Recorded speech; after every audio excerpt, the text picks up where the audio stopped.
आपको एहसास होता है कि जब आप पीछा करना बंद कर देते हैं तो कुछ भी भयानक नहीं होता है। दुनिया बिखर नहीं जाती। आपकी शांति उनकी प्रेजेंस पर निर्भर नहीं करती। आप देखने लगते हैं कि शांति कमजोरी नहीं है, यह संयम के रूप में छिपी ताकत है।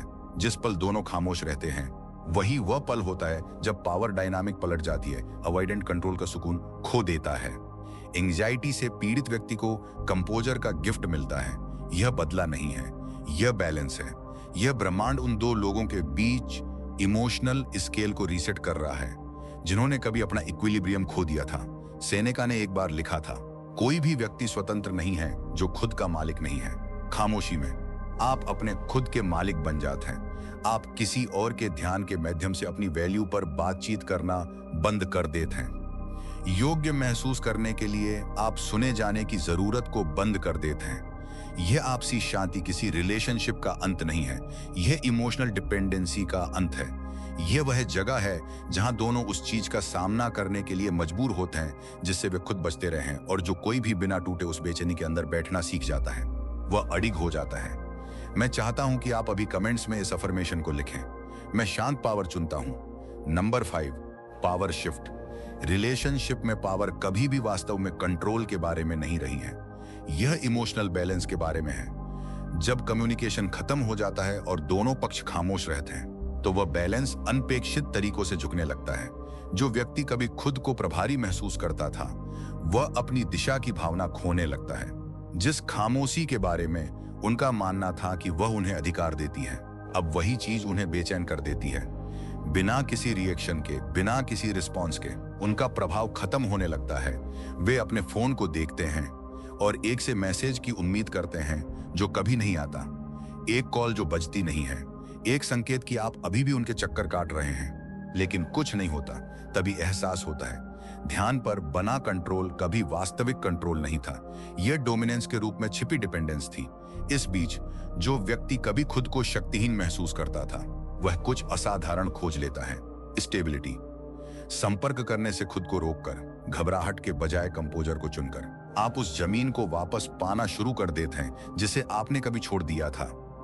आप सीखते हैं कि जब कोई आपको नोटिस करना बंद कर देता है तो आप वैल्यू को कम नहीं होती। जब आप वैलिडेशन के पीछे भागना बंद कर देते हैं तो यह और बढ़ जाती है। मार्कस ऑरेलियस ने एक बार लिखा था, आपका अपने दिमाग पर वश है, बाहरी घटनाओं पर नहीं। इस बात को समझें और आपको ताकत मिलेगी। वह सच तब और गहरा होता है जब आप इसे जीते हैं। आप किसी के कार्यों को कमांड नहीं कर सकते, लेकिन आप अपनी रिएक्शंस पर काबू पा सकते हैं। असली पावर वही है, सबसे तेज आवाज होने में नहीं, बल्कि सबसे शांत आवाज होने में जो टूटती नहीं है। खामोशी पूरी डायनामिक को बदल देती है। जो अवॉइडेंट सुरक्षित महसूस करने के लिए आपके पीछे भागने पर निर्भर था, वो अनिश्चितता महसूस करने लगता है। वे पलों को दोबारा याद करने लगते हैं, फैसलों पर सवाल उठाने लगते हैं, यह सोचने लगते हैं कि कहीं उन्होंने आपकी ताकत को गलत तो नहीं आंका। दूसरी ओर आप जो कभी खुद को देखे जाने के लिए उनके एक्नॉलेजमेंट पर निर्भर थे, अपने अंदर वैलिडेशन तलाशने लगते हैं। यह विडंबना खूबसूरत है। आप जितना अधिक डिटेच होते हैं, आपकी एनर्जी उतनी ही अधिक मैग्नेटिक हो जाती है। जब आप ध्यान के लिए भीख नहीं मांगते हैं तो लोग आपकी ताकत को महसूस करते हैं। जब आप जरूरत के बजाय शांति बिखेरते हैं, यह बैलेंस अहंकार से नहीं आता, यह अवेयरनेस से आता है। सेनेका ने एक बार कहा था, जो बहादुर है वह स्वतंत्र है। और इस संदर्भ में बहादुरी का मतलब शांत रहने का साहस रखना है जब आपके अंदर का सब कुछ रिएक्ट करना चाहता है। पावर शिफ्ट जीतने या हारने के बारे में नहीं है, ये गेम खेलने की जरूरत से आगे बढ़ने के बारे में है। खामोशी उसे ताज पहनाती है जो संयम सीखता है। यह उसे विनम्र बनाती है जिसने दूरी को कंट्रोल समझने की गलती की। नंबर 6, आत्मनियंत्रण का दर्शन। खामोशी केवल तभी शक्तिशाली बनती है जब वह अनुशासन द्वारा गाइडेड हो, और उस अनुशासन को स्टोइसिज्म में अपनी नींव मिलती है। यह दर्शन भावनाओं को दबाने या कुछ भी महसूस न करने का नाटक करने के बारे में नहीं है, यह स्टिमुलस और रिस्पॉन्स के बीच की जगह पर काबू पाने के बारे में है। यह सिखाता है कि आपकी शांति किसी और के व्यवहार से उधार नहीं ली जा सकती। स्टोइसिज्म एक अटूट सच फुसफुसाता है, आप जो कंट्रोल कर सकते हैं वह आपके अपने दिमाग पर खत्म होता है। उस सीमा से परे सब कुछ केवल शोर है। जब आप इसे समझ जाते हैं तो खामोशी अब सजा जैसी नहीं लगती। यह क्लैरिटी का आपका हथियार बन जाती है। स्टोइक्स का मानना था कि ताकत का सर्वोच्च रूप क्योस के बीच शांति है। एपिक्टेट्स ने एक बार कहा था, कोई भी व्यक्ति स्वतंत्र नहीं है जो खुद का मालिक नहीं है। यह कथन उन पलों में बहुत महत्व रखता है जब आपके इंस्टिंक्ट्स रिएक्शन की मांग करते हैं। पीछे भागने के बजाय आप सांस लेते हैं, समझाने के बजाय आप रुकते हैं, अपनी वैल्यू साबित करने के बजाय आप इसे जीते हैं। यही व्यवहार में स्टोइसिज्म है, भावना के बजाय बुद्धिमत्ता से रिस्पॉन्ड करना। आपके पास जो शांति है वह कड़वाहट नहीं है, यह कंपोजर है। यह समझ है कि बिना सीमाओं के प्यार अटैचमेंट बन जाता है और बिना अवेयरनेस के अटैचमेंट दुख बन जाता है। खामोशी के माध्यम से आप डिटैचमेंट सीखते हैं और डिटैचमेंट के माध्यम से आप डिटैचमेंट की खोज करते हैं। आप दूसरों से अपनी भावनाओं को रेगुलेट करने की उम्मीद करना बंद कर देते हैं, क्योंकि आपको एहसास होता है कि सेल्फ कंट्रोल ही पावर का एकमात्र सच्चा रूप है जिसे छीना नहीं जा सकता। मार्कस ऑरेलियस ने लिखा था, यदि यह सही नहीं है तो इसे न करें, यदि यह सच नहीं है तो इसे न कहें। वे शब्द स्टोइक जीवन जीने की जिंदगी को परिभाषित करते हैं। ईमानदारी से गाइडेड संयम। तब खामोशी उदासीनता साबित करने के बारे में नहीं है, यह गरिमा चुनने के बारे में है। यह आपको बिना किसी नाराजी के मजबूती से खड़े रहने की अनुमति देती है। गहराई से महसूस करना लेकिन भावना के वश में न होना। आप जितना अधिक इसका अभ्यास करेंगे उतना ही आप यह देखना शुरू करेंगे कि संयम का हर पल आपके इमोशनल आर्मर को मजबूत करता है। लोग खामोशी को कमजोरी समझने की गलती करते हैं, लेकिन स्टोइसिज्म प्रकट करता है कि यह तर्क द्वारा रिफाइंड ताकत है। तुरंत रिएक्शंस के दीवाने इस संसार में। धैर्य चुनना एक विद्रोह का कार्य है। हर बार जब आप बाहरी क्योस को अपनी आंतरिक स्थिति तय करने देने से इनकार करते हैं तो आप अपनी स्वतंत्रता को मजबूत करते हैं। इस तरह आप दर्द को उद्देश्य में और रिजेक्शन को रेजिलियंस में बदलते हैं। आप बहस जीतने की कोशिश करना बंद कर देते हैं क्योंकि आपकी एनर्जी अब कुछ भी साबित करने में नहीं लगी है, क्योंकि आप समझे जाने की जरूरत से आगे बढ़ चुके हैं। आप एक ऐसे व्यक्ति के रूप में विकसित हो चुके हैं जिसे सच को वैलिडेट करने के लिए शोर की जरूरत नहीं है। Number 7, avoidant reaction. जब खामोशी बनी रहती है तो जो व्यक्ति कभी दूरी बनाए रखता था वह रिस्पॉन्ड करना शुरू कर देता है, परवाह से नहीं बल्कि जिज्ञासा, भ्रम और आदत के कारण। जो अवॉइडेंट इमोशनल दूरी पर फलता फूलता था वह कमी को नोटिस करना शुरू कर देता है, तुरंत वैलिडेशन की कमी को, प्रेडिक्टेबल पीछा करने के गायब होने को। उनकी सुरक्षा जो कभी कंट्रोल पर टिकी थी कांपने लगती है। वे एक लाइक भेज सकते हैं, स्टोरी देख सकते हैं या अचानक कोई मैसेज भेज सकते हैं, यह टेस्ट करने के लिए कि क्या आपका ध्यान अभी भी उनके चक्कर काट रहा है। यह भावनाओं की घोषणा नहीं है, यह एक टेस्ट है, एक मूक जांच यह देखने के लिए कि क्या पुरानी डायनामिक्स को पुनर्जीवित किया जा सकता है।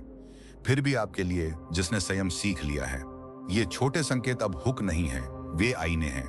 आप बिना आवेगी रूप से रिएक्ट किए उनके इरादों को स्पष्ट रूप से देखते हैं। अब आपको हर कार्य को अपनी वैल्यू के प्रतिबिंब के रूप में इंटरप्रेट करने की आवश्यकता नहीं है, जिस पल आप तुरंत रिस्पॉन्ड करने का विरोध करते हैं। अवॉइडेंट बिल्कुल नई चीज का अनुभव करता है, अनिश्चितता। पुराने गेम के नियम अब लागू नहीं होते। पीछा करने और पीछे हटने के परिचित पैटर्न्स टूट गए हैं। मार्कस ऑरेलियस ने एक बार लिखा था, सबसे अच्छा बदला उस व्यक्ति जैसा ना होना है जिसने चोट पहुंचाई है। खामोशी आपका सबसे मजबूत स्टेटमेंट बन जाती है, आत्मनियंत्रण का एक प्रदर्शन। अवॉइडेंट धारणाओं पर सवाल उठाना शुरू कर देता है, अपने कंट्रोल का सेकंड गेस करता है और वल्नरेबिलिटी महसूस करता है, वही वल्नरेबिलिटी जिससे उन्होंने पहली बार में बचने की कोशिश की थी। इस बीच आप अपनी खुद की प्रोग्रेस में अंतर्दृष्टि प्राप्त करते हैं। आप पहचानते हैं कि आपका इक्विलिब्रियम बाहरी संकेतों पर निर्भर नहीं करता है। आप समझते हैं कि आपकी आंतरिक दुनिया आपका डोमेन है और उनकी रिएक्शन न तो आपकी जिम्मेदारी है और न ही आपकी सफलता का पैमाना।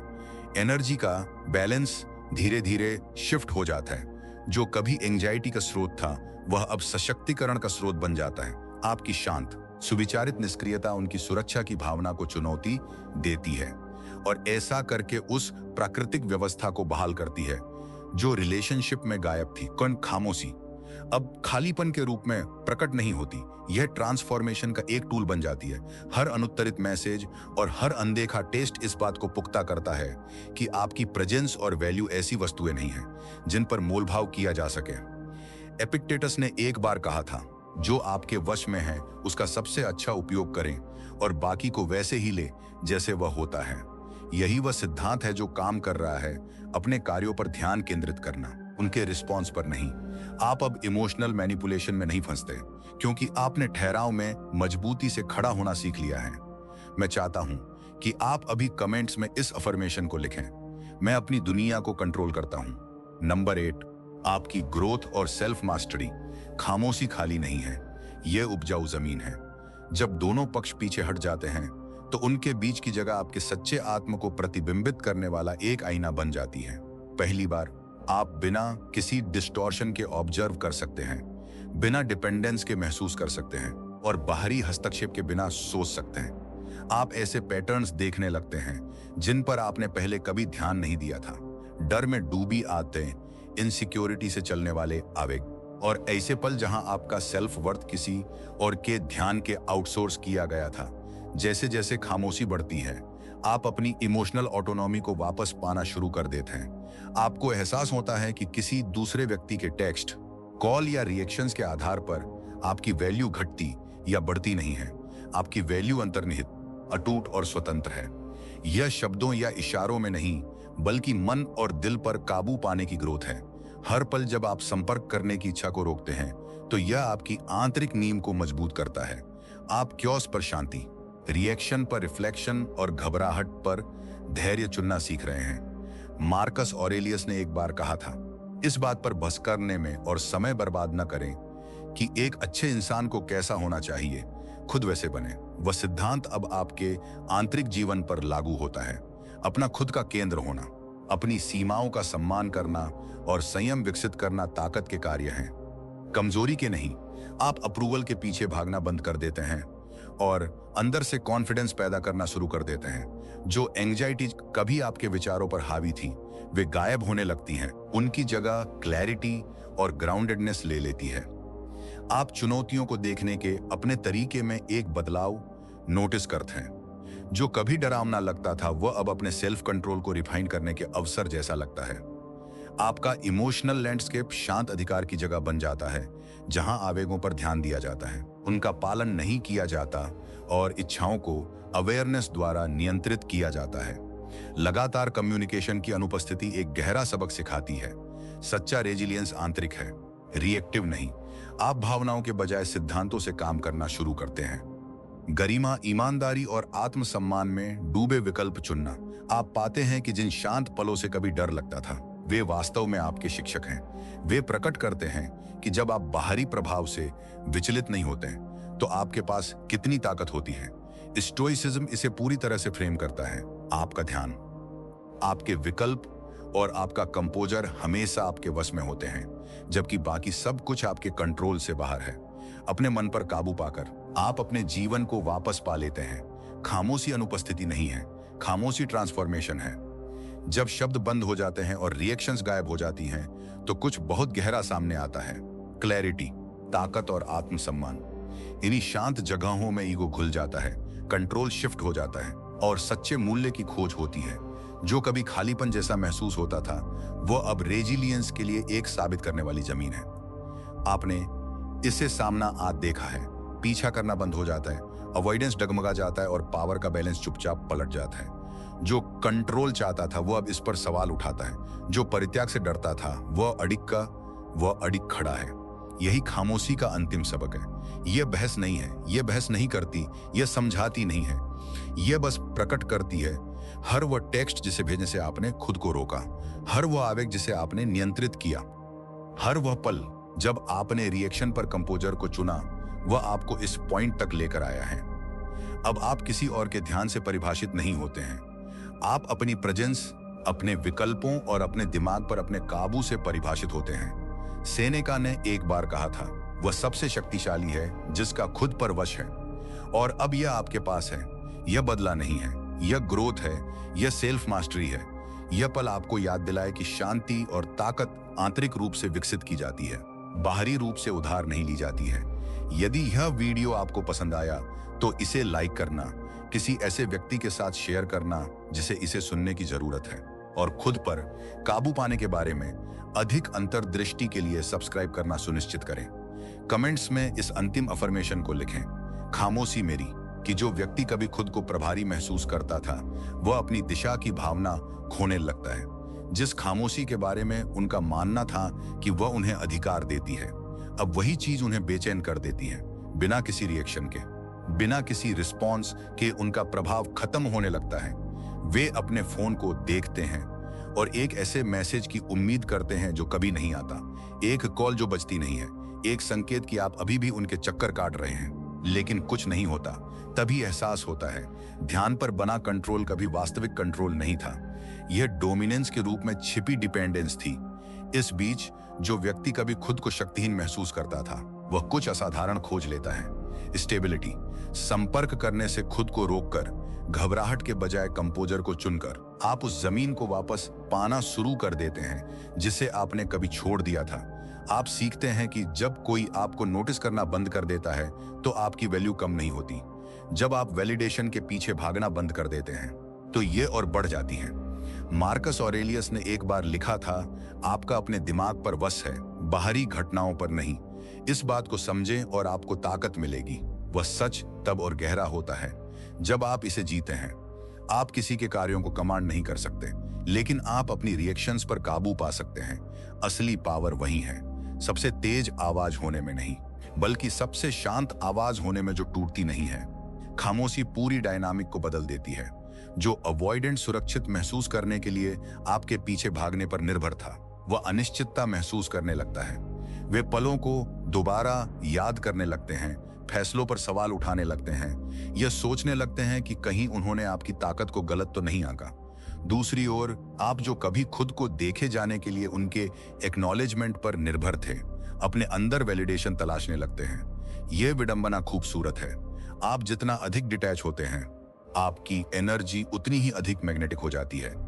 जब आप ध्यान के लिए भीख नहीं मांगते हैं तो लोग आपकी ताकत को महसूस करते हैं। जब आप जरूरत के बजाय शांति बिखेरते हैं, यह बैलेंस अहंकार से नहीं आता, यह अवेयरनेस से आता है।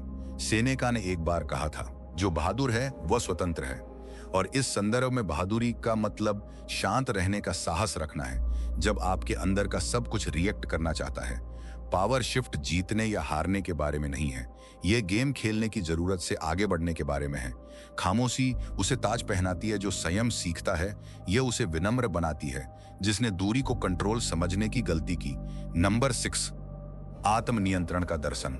खामोशी केवल तभी शक्तिशाली बनती है जब वो अनुशासन द्वारा गाइडेड हो, और उस अनुशासन को स्टोइसिज्म में अपनी नींव मिलती है। यह दर्शन भावनाओं को दबाने या कुछ भी महसूस ना करने का नाटक करने के बारे में नहीं है, यह स्टिमुलस और रिस्पॉन्स के बीच की जगह पर काबू पाने के बारे में है। यह सिखाता है कि आपकी शांति किसी और के व्यवहार से उधार नहीं ली जा सकती। स्टोइसिज्म एक अटूट सच फुसफुसाता है, आप जो कंट्रोल कर सकते हैं वो आपके अपने दिमाग पर खत्म होता है। उस सीमा से परे सब कुछ पुरशोर है। जब आप इसे समझ जाते हैं तो खामोशी अब सजा जैसी नहीं लगती, यह क्लैरिटी का आपका हथियार बन जाती है। स्टोइक्स का मानना था कि ताकत का सर्वोच्च रूप क्योस के बीच शांति है। एपिक्टेट्स ने एक बार कहा था, कोई भी व्यक्ति स्वतंत्र नहीं है जो खुद का मालिक नहीं है। यह कथन उन पलों में बहुत महत्व रखता है जब आपके इंस्टिंक्ट्स रिएक्शन की मांग करते हैं। पीछे भागने के बजाय आप सांस लेते हैं, समझाने के बजाय आप रुकते हैं, अपनी वैल्यू साबित करने के बजाय आप इसे जीते। यही व्यवहार में स्टोइसिज्म है, भावना के बजाय बुद्धिमत्ता से रिस्पॉन्ड करना। आपके पास जो शांति है वह कड़वाहट नहीं है, यह कंपोजर है। यह समझ है कि बिना सीमाओं के प्यार अटैचमेंट बन जाता है और बिना अवेयरनेस के अटैचमेंट दुख बन जाता है। खामोशी के माध्यम से आप डिटैचमेंट सीखित हैं और डिटैचमेंट के माध्यम से आप स्वतंत्रता की खोज करते थे। आप दूसरों से अपनी भावनाओं को रेगुलेट करने की उम्मीद करना बंद कर देते हैं, क्योंकि आपको एहसास होता है कि सेल्फ कंट्रोल ही पावर का एकमात्र सच्चा रूप है जिसे छीना नहीं जा सकता। मार्कस ऑरेलियस ने लिखा था, यदि यह सही नहीं है तो इसे न करें, यदि यह सच नहीं है तो इसे न कहें। वे शब्द स्टोइक जीवन जीने की सादगी को परिभाषित करते हैं। ईमानदारी से गाइडेड संयम, तब खामोशी उदासीनता साबित करने के बारे में नहीं है, यह गरिमा चुनने के बारे में है। यह आपको बिना किसी नाराजगी के मजबूती से खड़े रहने की अनुमति देती है, गहराई से महसूस करना लेकिन भावना के वश में न होना। आप जितना अधिक इसका अभ्यास करेंगे उतना ही आप यह देखना शुरू करेंगे कि संयम का हर पल आपके इमोशनल आर्मर को मजबूत करता है। लोग खामोशी को कमजोरी समझने की गलती करते हैं, लेकिन स्टोइसिज्म प्रकट करता है कि यह तर्क द्वारा रिफाइंड ताकत है। तुरंत रिएक्शंस के दीवाने इस संसार में धैर्य चुनना एक विद्रोह का कार्य है। हर बार जब आप बाहरी क्योस को अपनी आंतरिक स्थिति तय करने देने से इनकार करते हैं तो आप अपनी स्वतंत्रता को मजबूत करते हैं। इस तरह आप दर्द को उद्देश्य में और रेजिलियंस में बदलते हैं। आप बहस जीतने की कोशिश करना बंद कर देते हैं क्योंकि आपकी इतने कोशिश साबित करने में नहीं लगी है, क्योंकि आपकी एनर्जी अब कुछ भी साबित करने में नहीं लगी है। आप समझे जाने के आप एक ऐसे व्यक्ति के रूप में विकसित हो चुके हैं जिसे सच को वैलिडेट करने के लिए शोर की जरूरत नहीं है। Number 7, avoidant reaction. जब खामोशी बनी रहती है तो जो व्यक्ति कभी दूरी बनाए रखता था वह रिस्पॉन्ड करना शुरू कर देता है, परवाह से नहीं बल्कि जिज्ञासा, भ्रम और आदत के कारण। जो अवॉइडेंट इमोशनल दूरी पर फलता फूलता था वह कमी को नोटिस करना शुरू कर देता है, तुरंत वैलिडेशन की कमी को, प्रेडिक्टेबल पीछा करने के गायब होने को। उनकी सुरक्षा जो कभी कंट्रोल पर टिकी थी कांपने लगती है। वे एक लाइक भेज सकते हैं, स्टोरी देख सकते हैं या अचानक कोई मैसेज भेज सकते हैं, यह टेस्ट करने के लिए कि क्या आपका ध्यान अभी भी उनके चक्कर काट रहा है। यह भावनाओं की घोषणा नहीं है, यह एक टेस्ट है, एक मूक जांच, यह देखने के लिए कि क्या पुरानी डायनामिक्स को पुनर्जीवित किया जा सकता है। फिर भी आपके लिए जिसने संयम सीख लिया है, ये छोटे संकेत अब हुक नहीं है, वे आईने हैं। आप बिना आवेगी रूप से रिएक्ट किए उनके इरादों को स्पष्ट रूप से देखते हैं। अब आपको हर कार्य को अपनी वैल्यू के प्रतिबिंब के रूप में इंटरप्रेट करने की आवश्यकता नहीं है। जिस पल आप तुरंत रिस्पॉन्ड करने का विरोध करते हैं, अवॉइडेंट बिल्कुल नई चीज का अनुभव करता है, अनिश्चितता। पुराने गेम के नियम अब लागू नहीं होते, पीछा करने और पीछे हटने के परिचित पैटर्न्स टूट गए हैं। मार्कस ऑरेलियस ने एक बार लिखा था, सबसे अच्छा बदला उस व्यक्ति जैसा ना होना है जिसने चोट पहुंचाई है। खामोशी आपका सबसे मजबूत स्टेटमेंट बन जाती है, आत्मनियंत्रण का एक प्रदर्शन। अवॉइडेंट धारणाओं पर सवाल उठाना शुरू कर देता है, अपने कंट्रोल का सेकंड गेस करता है और वल्नरेबिलिटी महसूस करता है, वही वल्नरेबिलिटी जिससे उन्होंने पहली बार में बचने की कोशिश की थी। इस बीच आप अपनी खुद की प्रोग्रेस में अंतर्दृष्टि प्राप्त करते हैं। आप पहचानते हैं कि आपका इक्विलिब्रियम बाहरी संकेतों पर निर्भर नहीं करता है। आप समझते हैं कि आप ही की आंतरिक दुनिया आपका डोमेन है और उनकी रिएक्शन न तो आपकी जिम्मेदारी है और न ही आपकी सफलता का पैमाना। एनर्जी का बैलेंस धीरे धीरे शिफ्ट हो जाता है। जो कभी एंजाइटी का स्रोत था वह अब सशक्तिकरण का स्रोत बन जाता है। आपकी शांत सुविचारित निष्क्रियता उनकी सुरक्षा की भावना को चुनौती देती है और ऐसा करके उस प्राकृतिक व्यय को बहाल करती है जो रिलेशनशिप में गायब थी। खामोशी अब खालीपन के रूप में प्रकट नहीं होती, यह ट्रांसफॉर्मेशन का एक टूल बन जाती है। हर अनुत्तरित मैसेज और हर अनदेखा टेस्ट इस बात को पुख्ता करता है कि आपकी प्रेजेंस और वैल्यू ऐसी वस्तुएं नहीं हैं जिन पर मोलभाव किया जा सके। एपिक्टेट्स ने एक बार कहा था, जो आपके वश में है उसका सबसे अच्छा उपयोग करें और बाकी को वैसे ही ले जैसे वह होता है। यही वह सिद्धांत है जो काम कर रहा है, अपने कार्यों पर ध्यान केंद्रित करना, उनके रिस्पॉन्स पर नहीं।